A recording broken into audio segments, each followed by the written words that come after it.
ಸರಾಕೆರೆಯಿಂದ ಪುಷ್ಪ ಅಂತ. ಸೊ ಸಿಸ್ಟರ್ನ ಇವತ್ತು ಯಾವ ರೀತಿ ಅವರ ಒಂದು ಪ್ರಾಬ್ಲಮ್ಸ್ ಇತ್ತು, ಹೇಗೆ ಫೇಸ್ ಮಾಡಿದ್ರು, ಹೇಗಿದೆ ಅನ್ನೋದ್ರ ಬಗ್ಗೆ ಇವಾಗ ಮಾತಾಡೋಣ. ನಮಸ್ತೆ ಸಿಸ್ಟರ್. ನಮಸ್ತೆ. ನಿಮ್ಮ ಹೆಸರು? ಲಿಖಿತ. ಲಿಖಿತ. ಎಷ್ಟು ದಿವಸದಿಂದ ಸರಾಕೆರೆಗೆ ಬರ್ತಿದ್ದೀರಾ? ನಾನು 2 ಇಯರ್ಸಿಂದ ಬರ್ತಾ ಇದ್ದೀನಿ. 2 ಇಯರ್ಸಿಂದ. ನಿಮ್ಮ ಪ್ರಾಬ್ಲಮ್ಸ್ ಏನು ಸಿಸ್ಟರ್? ಫಸ್ಟು ನನಗೆ ಶೋಲ್ಡರ್ ಪೈನ್ ಇತ್ತು, ಶುಗರ್ ಇತ್ತು, ಮತ್ತು ಸ್ಪೈನಲ್ ಕಾರ್ಡ್ ಪ್ರಾಬ್ಲಮ್ ಇತ್ತು. ಓಕೆ. ಅದೆಲ್ಲ ಬಂದು 48 ಡೇಸಲ್ಲೇ ನಾನು ಕಮ್ಮಿ ಮಾಡಿಕೊಂಡೆ. ಸರಾಕೆರೆಗೆ ಬಂದು 48 ಡೇಸಲ್ಲಿ ನನಗೆಲ್ಲನೂ ಕಮ್ಮಿ ಬಂತು.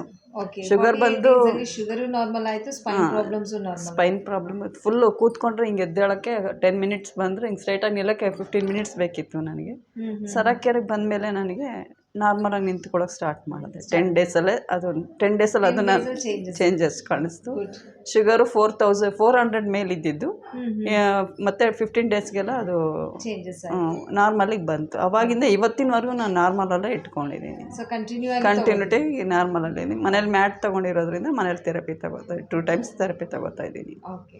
ಸೊ ಇವಾಗ ಅದರ ಪ್ರಾಬ್ಲಮ್ಸ್ ಇತ್ತು, ಬೇರೆ ಒಂದು ಪ್ರಾಬ್ಲಮ್ಸ್ ಇತ್ತಲ್ಲ, ಮೇನ್ ಪ್ರಾಬ್ಲಮ್ಸ್ ಅದ್ರ ಬಗ್ಗೆನೇ ತಿಳ್ಕೊಳ್ಬೇಕು ಅಂತ ಹೇಳಿ. ಅದು ಏನು ಪ್ರಾಬ್ಲಮ್ಸ್ ಇಷ್ಟು? ನನಗೆ ಸರ್ವಿಕಲ್ ಕ್ಯಾನ್ಸರ್ ಇತ್ತು.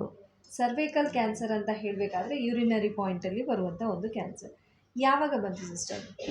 2024ಅಲ್ಲಿ. ಓಕೆ. ಯಾವಾಗ ನೀವು ಡಯಾಗ್ನೈಸ್ ಮಾಡಿದ್ರಿ? ಅದು ವೈಟ್ ಫೀಲ್ಡಲ್ಲಿ ಸಾಯಿಬಾಬಾ ಹಾಸ್ಪಿಟಲಿಂದ ಕ್ಯಾಂಪ್ ಮಾಡಿದ್ದು. ಆ ಕ್ಯಾಂಪಲ್ಲಿ ನಾವು ಹೋದಾಗ ಅದನ್ನು ಮಿಷಿನ್ ಹಾಕಿ ಅದನ್ನು ಸೆಲ್ಸ್ ಏನೋ ತೊಗೊಂಡು ಅದನ್ನು ಹೈದರಾಬಾದಲ್ಲಿ ಲ್ಯಾಬ್ ಚೆಕಪ್ಪಿಗೆ ಕಳಿಸಿದ್ರು. ಓಕೆ. ಅಂದರೆ ಆ ಫ್ರೀ ಕ್ಯಾಂಪಲ್ಲಿ ಫ್ರೀ ಕ್ಯಾಂಪ್ ಎಲ್ಲರಿಗೂ ಒಂದು 200 ಮೆಂಬರ್ಸು. ಅಷ್ಟು ಜನಕ್ಕೆ ಹಾರ್ಟು ಮತ್ತು ಡೆಂಟಲ್ಲು ಮತ್ತು ಸರ್ವಿಕಲ್ಲು, ಗರ್ಭಕೋಶದ್ದೆಲ್ಲ ಚೆಕ್ ಮಾಡಿದ್ರು. ಅದರಲ್ಲಿ ಅಷ್ಟು ಜನ ಮಾಡುವಾಗ ಎಷ್ಟು ಜನಕ್ಕೆ ಪಾಸಿಟಿವ್ ಬಂತು? 18 ಜನಕ್ಕೆ ಪಾಸಿಟಿವ್ ಬಂತು. 18 ಜನದಲ್ಲಿ ಪಾಸಿಟಿವ್. ಅದರಲ್ಲಿ ನಾನು ಒಬ್ಬಳು. ಅದನ್ನು ಚೆಕ್ ಮಾಡುವಾಗ ಯಾವ ರೀತಿ ಅವರು ಹೇಳಿದ್ರು? ಅವ್ರು ಫಸ್ಟು ಅದನ್ನು ಇದು ತೊಗೊಂಡಾಗ ನಮಗೇನು ಹೇಳಿರಲಿಲ್ಲ. ಆಮೇಲೆ ಹೈದ್ರಾಬಾದಿಗೆ ಹೋಗಿದ್ಮೇಲೆ ಮತ್ತೆ ಫೋನ್ ಬಂತು, ಈ ಥರ ನಿಮ್ಗೆ ಹಿಂಗೆ ಆಗಿದೆ, ನೀವು ಬನ್ನಿ, ನಾವು ಕ್ಲಿಯರ್ ಮಾಡಿ ಮೆಡಿಸನ್ ಹಾಕ್ತೀವಿ ಅಂತ ಹೇಳಿ ಮೆಡಿಸನ್ಸ್ ಕೊಡ್ತೀವಿ ಅಂತ ಹೇಳಿ ಕರೆದಿದ್ರು. ಹೋಗೋಕೆ ತುಂಬ ಎಸ್ಟೇಟ್ ಮಾಡಿದೆ, ಮತ್ತು ತುಂಬ ಅಳು ಬಂತು, ತುಂಬಾ ಒದ್ದಾಡಿದೆ. ಹಂಗೂ ಹೋದೆ. ಇಲ್ಲ, ಯಾಕೆಂತ ಹೇಳಿದ್ರೆ ಕ್ಯಾನ್ಸರ್ ಅನ್ನೋ ಒಂದು ಪೊಸಿಷನ್ ಬರುವಾಗ ಯಾರೇ ಆಗಿದ್ರೂ ಕೂಡ ಕಷ್ಟವಾಗಿರುತ್ತೆ.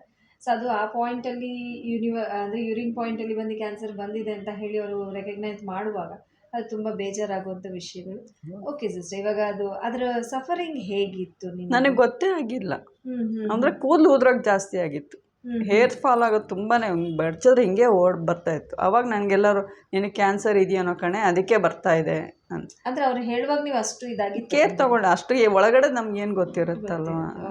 ಹಂಗೆ ಕ್ಯಾಂಪ್ ಹೋದಾಗ ಅವ್ರು ಹಂಗೆ ಹೇಳಿದ್ಮೇಲೆ ನಾವು ಫೋನ್ ಮಾಡ್ತೀವಿ, ಇದ್ದರೆ ಫೋನ್ ಮಾಡ್ತೀವಿ, ಇಲ್ಲ ಅಂದರೆ ಮಾಡಲ್ಲ ಅಂತ ಹೇಳಿದ್ರು. ಸರಿ, ಇದೇ 18 ಜನಕ್ಕೆ ಅಂತೇಳಿ ಮತ್ತೆ ಶಿವಾಜಿನಗರದ ಒಂದು ಹಾಸ್ಪಿಟ್ಲಲ್ಲಿ ಮತ್ತೆ ಅವರೇ ಸಾಯಿಬಾಬಾ ಹಾಸ್ಪಿಟ್ಲ್ ಅವರೇ ಹೈದರಾಬಾದ್ನಿಂದ ಬಂದಿದ್ರು. ಅದಕ್ಕೆ ಲೇಡಿ ಗೈನಕಾಲಜಿಸ್ಟ್, ಅದೇ ಸೆನ್ಸಸ್ ಏನು ಹೇಳ್ತಾರೆ ಅದಕ್ಕೆ ನಂಗೆ ಗೊತ್ತಿಲ್ಲ. ಗೈನಕಾಲಜಿಸ್ಟ್ ಮತ್ತು ಅದನ್ನು ನೋಡೋವಂಥವ್ರು, ಲ್ಯಾಬಿಗೆ ಚೆಕ್ ಮಾಡೋವಂಥ ಡಾಕ್ಟರ್ಸ ಬಂದಿದ್ದರು. ಬಂದು ಮತ್ತೆ ಅದನ್ನು ಮಲಗಿಸಿ ನಮ್ಮನ್ನು ಅಲ್ಲಿರೋ ಸೆಲ್ಸ್ ಎಲ್ಲ ತೆಗೆದು ಅಲ್ಲಿ ಇಂಜೆಕ್ಟ್ ಮಾಡಿ ಮತ್ತೆ ಅಲ್ಲಿ ಬಯಾಪ್ಸಿಗೆ ಒಂದಿಷ್ಟು ತೊಗೊಂಡು ಹೋದರು. ಅಂದರೆ ಮತ್ತೇನು ಚೆಕ್ ಮಾಡಿದ್ರು, ಮತ್ತೆ ಬಯಾಪ್ಸಿಗೂ ತೊಗೊಂಡು ಸೆಲ್ಸ್ ಎಲ್ಲ ತೆಗೆದು ಕ್ಲೀನ್ ಮಾಡಿ ಅಲ್ಲಿ ಇಂಜೆಕ್ಟ್ ಮಾಡಿದ್ರು ನಮಗೆ. ಮಾಡಿ 1 ಮಂತ್ ನೀವು ನೀರಲ್ಲೆಲ್ಲ ಮುಳುಗಬಾರ್ದು, ಎದ್ದೇಳಬಾರ್ದು, ಹುಷಾರಾಗಿರಿ, ಬಗ್ಗೆ ಎದ್ದು ಜಾಸ್ತಿ ಮಾಡಬೇಡಿ ಅಂತ ಹೇಳಿ ಇದು ಮಾಡಿದ್ರು. ಸರಿ ಅಂತ ವಾಪಸ್ ಬಂದೆ. 1 ವಾರಕ್ಕೇನೋ ಮೆಡಿಸಿನ್ಸ್ ಕೊಟ್ಟಿದ್ರು, ಆ್ಯಂಟಿಬಯೋಟಿಕ್ಸ್ ಎಲ್ಲ ಕೊಟ್ಟಿದ್ರು, ತೊಗೊಂಡೆ. ಅದಾದಮೇಲೆ ಸುಮ್ಮನೆ ಆಗ್ಬಿಟ್ಟು 1 ವಾರ ತೊಗೊಳ್ಳಿ, ಅದ್ರ ಮೇಲೆ ತೊಗೋಬೇಡಿ ಅಂತ ಹೇಳಿದ್ರು. 1 ವಾರ ತೊಗೊಂಡಿದ್ದೆ. ಅದಾದಮೇಲೆ ಮತ್ತೆ ನನಗೆ ಈ ಕಿಬ್ಬು ಹೊಟ್ಟೆ ಮೇಲೆ ಪೈನ್ ಬರೋಕ್ಕೆ ಸ್ಟಾರ್ಟ್ ಆಗುತ್ತೆ. ಮತ್ತೆ ಪೈನ್ ಸ್ಟಾರ್ಟ್ ಆದಾಗ ನನಗೆ ಸ್ವಲ್ಪ ಭಯ ಇನ್ನೂ ಜಾಸ್ತಿ ಆಯಿತು, ಜಾಸ್ತಿ ಆಗಿದೆಯೋ ಏನೋ. ಮತ್ತೆ ಅದೇ ಸಾಯಿಬಾಬಾ ಹಾಸ್ಪಿಟ್ಲಲ್ಲೇ ನಾನು ಮತ್ತೆ ಬಯಾಪ್ಸಿ ಮಾಡಿಸಿದೆ. ಸೆಕೆಂಡ್ ಟೈಮ್ ಬಯಾಪ್ಸಿ ಮಾಡಿಸಿದಾಗ ಅವಾಗ ಶುಗರ್ ಜಾಸ್ತಿ ಆಗಿಬಿಟ್ಟಿತ್ತು. ಆ ಟೆನ್ಷನಿಗೆ ಶುಗರ್ ಜಾಸ್ತಿ ಆಗಿತ್ತು. ಅದನ್ನ ಕಂಟ್ರೋಲ್ ಮಾಡ್ಕೊಳ್ಳೋರ್ಗು ಅವ್ರು ನಮಗೆ ಬಯಾಪ್ಸಿ ಮಾಡಲಿಲ್ಲ, ಮಾಡೋಕ್ಕೆ ಹೋಗಲಿಲ್ಲ ಅವ್ರು. ಇಲ್ಲ, ನೀನು ಕಂಟ್ರೋಲ್ ಬರಬೇಕಮ್ಮ, ಅಲ್ಲಿವರೆಗೂ ಮಾಡಲ್ಲ ಅಂತ ಹೇಳಿ ಕಂಟ್ರೋಲ್ ಬಂದ ತಕ್ಷಣವೇ ಅಡ್ಮಿಟ್ ಮಾಡಿಕೊಂಡು ಬಯಾಪ್ಸಿ ಮಾಡಿದ್ರು. ಅದರಲ್ಲಿ ಆರಾಮಾಗಿದೆ, ಏನು ಪ್ರಾಬ್ಲಮ್ ಇಲ್ಲ ಅಂತ ಹೇಳಿ ಬಂತು. ಫಸ್ಟ್ ಟೈಮ್ ಬಯಾಪ್ಸಿ ಮಾಡುವಾಗ ನಿಮಗೆ ಪಾಸಿಟಿವ್ ಅಂತ ಹೇಳಿ? ಹೌದು, ಫಸ್ಟ್ ಟೈಮ್ ಮಾಡಿದಾಗ ಪಾಸಿಟಿವ್ ಅಂತಲೇ ಬಂದಿದ್ದು. ಓಕೆ. ಮಾಡುವಾಗ್ಲೇನೆ ನೀವು ಸರಾಕೆರೆಗೆ ಬಂದಿದ್ರಿ ಆ ರಿಪೋರ್ಟ್? ಅದಕ್ಕೆ ಮುಂಚೆನೆ ಬರ್ತಾ ಇದ್ದೆ ಸರಾಕೆರೆಗೆ ಅದು ಮುಂಚೆ ಬರ್ತಿದ್ರಿ, ಬಯಾಪ್ಸಿ ಆದ್ಮೇಲೆ ನನಗೆ ಈ ಪ್ರಾಬ್ಲಮ್ಸ್ ಇದೆ ಅಂತ ನಿಮ್ಮ ಹತ್ರ ನಾನು ಆ ಲೆಟರ್ ತಗೊಂಬಂದು ತೋರಿಸಿದ್ದೆ. ಅವಾಗ ಸಜೆಷನ್ಸ್ ನಿಮಗೆ ಬಂದು ನಾವು ಜೇಡ್ ವಾಟರ್ ಅಂದ್ರೆ ಬ್ಯೂಟಿ ವಾಟರ್ ಬಂದು ತಗೊಳಕ್ ಹೇಳಿದ್ವಲ್ಲ, ಅದು ಎಷ್ಟು ದಿವಸ ತಗೊಂಡ್ರಿ, ಏನ್ ಚೇಂಜಸ್ ಆಗಿದೆ? ನಾನು ಅಲ್ಲಿಂದ ಸರಾಕೆರಿಂದ ಇದರಿಂದ ಬಂದಾಗ ಲ್ಯಾಬಿಂದ ನನಗೆ ಬಂದು ಸರಾಕೆರಲ್ಲಿ ಅಂತ ಹತ್ಕೊಂಡೆ, ಹಿಂಗಾಗಿದೆ ನನಗೆ ಅಂತ ನಮ್ಮ ಮೇಡಮ್ ಹತ್ರನೂ ನಾನು ತೋರಿಸ್ಕೊಂಡೆ. ಆವಾಗ ಅವರು ವಾಟರ್ ಥೆರಪಿ ಮತ್ತು 3 ಬಾಲ್ ಥೆರಪಿ ಮತ್ತು ಮನೆಗೆ 1 ಲೀಟ್ರ್ ವಾಟ್ರ್ ಕೊಟ್ಟು ಟಬ್ಬಲ್ಲಿ ಹಾಕಿ ಅದ್ರ ಮೇಲೆ ಕೂತು ಥೆರಪಿ ತೊಗೊಳ್ಳಿ, ಸ್ಟೀಮ್ ಉಸಿರು ಎಳ್ಕೊಂಡು ಥೆರಪಿ ತೊಗೊಳ್ಳಿ ಅಂತ ಹೇಳಿದ್ರು. ಅದರಿಂದನೂ ನನಗೆ ಕ್ಲಿಯರ್ ಆಗಿದೆ. ಅದು 10 ಡೇಸ್ ಕೊಟ್ಟಿದ್ರು ಮೇಡಮ್ ವಾಟರ್ ಥೆರಪಿ. ಆ 10 ಡೇಸಲ್ಲಿ ನೀವು ಮತ್ತೆ ಯಾವಾಗ ಹೋಗಿ ಮತ್ತೆ ಬಯಾಪ್ಸಿ ಮಾಡಿ? ಮತ್ತೆ 10 ಡೇಸ್ ಆಗಿ 1 ಮಂತಿಗೆ ಮತ್ತೆ ಮಾಡಿಸ್ಕೊಂಬಂದೆ. ಆ ಬಯಾಪ್ಸಿಯಲ್ಲಿ ರಿಪೋರ್ಟ್ ಏನು ಬಂತು? ನಾರ್ಮಲ್ ಅಂತ ಬಂತು, ಏನು ಪ್ರಾಬ್ಲಮ್ ಬ್ಲೀಡಿಂಗ್ ಏನೂ ಆಗ್ತಾ ಇರಲಿಲ್ಲ. ಇಮಿಡಿಯೇಟಾಗಿ ಅಲ್ಲಿ ಬಯಾಪ್ಸಿ ಮಾಡಿ 1 ಅವರಿಗೆಲ್ಲ ಮತ್ತೆ ಚೆಕ್ ಮಾಡಿದ್ದಾರೆ. ಬ್ಲೀಡಿಂಗ್ ಏನೂ ಆಗ್ತಾ ಇರಲಿಲ್ಲ.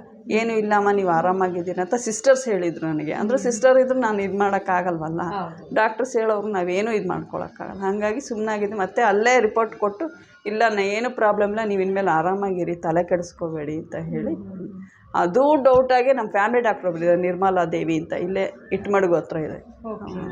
ಅವ್ರದ್ದು ತೊಗೊಳತ್ತಸೇ ನೀನೇನು ಹೆದರ್ಕೋಬೇಡ, ಏನೂ ಆಗಿಲ್ಲ, ಸುಮ್ಮನೆ ಅವ್ರು ಹೇಳೋರು ನೀನು ಕೇಳಿಬಿಟ್ಟೆ ಬೈದು ಕಳಿಸಿದ್ರು. ಅವಾಗಂದ ಇಲ್ಲ, ಬರೀ ಹಾಸ್ಪಿಟ್ಲಿಂದ ನಾನು ರೆಡಿಯಾಗಿದ್ದೀನಿ ಅಂತ ನಾನು ಹೇಳಲ್ಲ, ನಾನು ಜೇಡ್ಸೊಂದು ಥೆರಪಿ ತೊಗೋತಾ ಇದ್ದೀನಿ, ಹಿಂಗೆಲ್ಲ ಹೋಗ್ತಾ ಇದ್ದೀನಿ, ನಮ್ಮ ಡಾಕ್ಟ್ರು ಕೂಡ ಒಳ್ಳೆ ಕೆಲಸ ಮಾಡ್ತಾ ಇದೆಯಾ, ಹೋಗು ಅಲ್ಲಿಗೆ ತಗೋ ಥೆರಪಿ ಅಂತ ಹೇಳಿ ಕಳಿಸೋರು. ಇದ್ರವರೆಗೂ ನನಗೆ ದೇವ್ರು ಇದ್ದಂಗೆ ಈ ಸರಾಕೆ ಥೆರಪಿ, ಇಲ್ಲಿರೋರೆಲ್ಲ ನನ್ನ ಮಕ್ಕಳಿದ್ದಂಗೆ. ಅದಂದರೆ ನಾನು ತುಂಬ ಇವಾಗ ಚೆನ್ನಾಗಿದ್ದೀನಿ ಅಂದರೆ ಸರಾಕೆರಿಂದನೇ ನಾನು ಚೆನ್ನಾಗಿರೋದು. Thank you so much. ಯಾಕೆಂತ ಹೇಳಿದ್ರೆ ಒಂದು ಅಂದರೆ ಲೇಡೀಸ್ ಲೈಫಲ್ಲಿ ಬಂದುಬಿಟ್ಟು ಈ ರೀತಿ ಕ್ಯಾನ್ಸರ್ ಅನ್ನುವಾಗ ಆ ಲೈಫ್ ತುಂಬಾ ಕಷ್ಟವಾದಂಥ ಒಂದು ವಿಷಯ. ಸೊ ಇಷ್ಟಕ್ಕೂ ಕೀಮೋ ಆ ಥರದ್ದೆಲ್ಲ ಏನಕ್ಕೂ ಹೋಗದಿರೆ ಜಸ್ಟ್ ಒಂದು 10-15 ಡೇಸಲ್ಲಿ ಬಂದು ಆ ಒಂದು ಚೇಂಜಸ್ ಜೊತೆಲಿ ಮ್ಯಾಟ್ ಥೆರಪಿ ಮನೇಲಿ ಕಂಟಿನ್ಯೂ ಆಗಿ 2 ಟೈಮ್ಸ್ ಥೆರಪಿ ತೊಗೊಂಡಿದ್ದಾರೆ. ಸೊ ಬ್ಯೂಟಿ ವಾಟರಲ್ಲಿ ಕೂತ್ಕೊಂಡು ಅವರು ಥೆರಪಿ ತೊಗೊಂಡಿದ್ದಾರೆ ವಿತ್ 3 ಬಾಲ್ ಸಮೇತ. ಅದನ್ನು ತೊಗೊಳ್ಬೇಕಾದ್ರೆ ಮತ್ತೆ ಸೆಕೆಂಡ್ ಟೈಮ್ ಇರುವಂಥ ಬಯಾಪ್ಸಿಯಲ್ಲಿ ಬಂದು ಒಳ್ಳೆ ರಿಸಲ್ಟ್ ಬಂದಿದೆ, ಕಂಟ್ರೋಲ್ಡ್ ಆಗಿದೆ, ನಾರ್ಮಲ್ ಆಗಿದ್ದೀರಾ ಅಂತ ಹೇಳಿ ಡಾಕ್ಟರ್ಸೇ ಹೇಳಿದ್ದಾರೆ. ಅದರ ರಿಪೋರ್ಟ್ ಸಮೇತ ನೀವು ನೋಡಬಹುದು. ಸೊ ಈ ಒಂದು ವಿಷಯಗಳು ಅಂತ ಹೇಳಬೇಕಾದ್ರೆ ನಮಗೆ really miracle, thank god. But ನೀವು ಆ ನಂಬಿಕೆ ಇಟ್ಟು ಬಂದಿದ್ದು ಅದು ಒಂದು ಒಳ್ಳೆ ವಿಷಯ. ಇಲ್ಲ, ನಾನು ಸ್ಟಾರ್ಟಿಂಗ್ ಡೇಯಿಂದನೂ ನಂಬಿಕೆ ಇದೆ. ಯಾವಾಗ ನನಗೆ ಶುಗರು, ಫೋರ್ಡ್ ಆ್ಯಂಡ್ ಶೋಲ್ಡರ್ ಅಂತ ಬಂದೋ ಅವತ್ತಿಂದ ಇವತ್ತಿನವ್ರು ನಾನು ನಂಬ್ಕೊಂಡೇ ಇದ್ದೀನಿ. ನಮ್ಮ ಸರಕ್ಕೆ ನಮಗೆಲ್ಲನೂ ತರುತ್ತೆ, ಎಲ್ಲ ಆರೋಗ್ಯನೂ ಕೊಡ್ತಾರೆ ಅನ್ನೋದೇ ನಂಬಿಕೆ ನನಗೆ. ಬೇರೆ ಯಾರಿಗೂ ನಾವು ನಂಬಕ್ಕೆ ಹೋಗೋದಿಲ್ಲ, ಯಾರು ಏನು ಹೇಳಿದ್ರು ನಾವು ನಂಬಲ್ಲ. ಥ್ಯಾಂಕ್ ಗಾಡ್, ತುಂಬ ಒಳ್ಳೆ ವಿಷಯಗಳನ್ನ ತಿಳಿಸಿದ್ದೀರಾ ಸಿಸ್ಟರ್, ತುಂಬ ತುಂಬ ಥ್ಯಾಂಕ್ಸ್. ಈ ಒಂದು ವಿಷಯಗಳು ತುಂಬ ಅಮ್ಮಂದಿರಿಗಾಗಿ ಯೂಸ್ಫುಲ್ ಆಗಿರುತ್ತೆ. ಸೊ ಕ್ಯಾನ್ಸರ್ ಅನ್ನೋದು ವಿಷಯ ಇಲ್ಲ ಅನ್ನೋ ಒಂದು ನೆಗೆಟಿವ್ನ ಒಂದು ವಿಷಯ ಅಂತ ಹೇಳಬೇಕಾದ್ರೆ ಅದು ತುಂಬ ಖುಷಿ ಕೊಡುವಂಥ ವಿಷಯ. ತುಂಬ ತುಂಬ ಥ್ಯಾಂಕ್ಸ್. ಬಂದು ಓಪನ್ ಆಗಿ ಹೇಳ್ಕೊಂಡಿದ್ದೀರ, ಅದು ಖುಷಿ. ಅಯ್ಯೋ, ಹೇಳ್ಕೊಳ್ಳಿದ್ರು ಆಗಲ್ಲ ಅಲ್ವಾ. ನಿಮಗೂ ಥ್ಯಾಂಕ್ಸು, ನನಗೆಲ್ಲ ಇದು ಮಾಡಿ ಥೆರಪಿ ಎಲ್ಲ ಕೊಟ್ಟು, ವಾಟರ್ ಥೆರಪಿ ಎಲ್ಲ ಮನೆಗೆ ಕೊಟ್ಟು ತುಂಬ ಧನ್ಯವಾದಗಳು ನಿಮಗೆ. ನಮ್ಮ ಸರಾಕಿಯರಿಗೆ ಒಳ್ಳೆಯದಾಗಲಿ, ಇನ್ನೂ ಜನ ಜಾಸ್ತಿ ಬರಲಿ ಅಂತ ನಾನು ಬೇಡ್ಕೊತೀನಿ ದೇವ್ರನ್ನ. ಥ್ಯಾಂಕ್ ಯು ಸಿಸ್ಟರ್, ನಿಮ್ಮ ಮನಸಾರೆ ಬಯಸಿದ್ದೀರ, ಖಂಡಿತವಾಗ್ಲೂ ಒಳ್ಳೆಯದಾಗುತ್ತೆ ಎಲ್ಲರಿಗೂ. Thank you.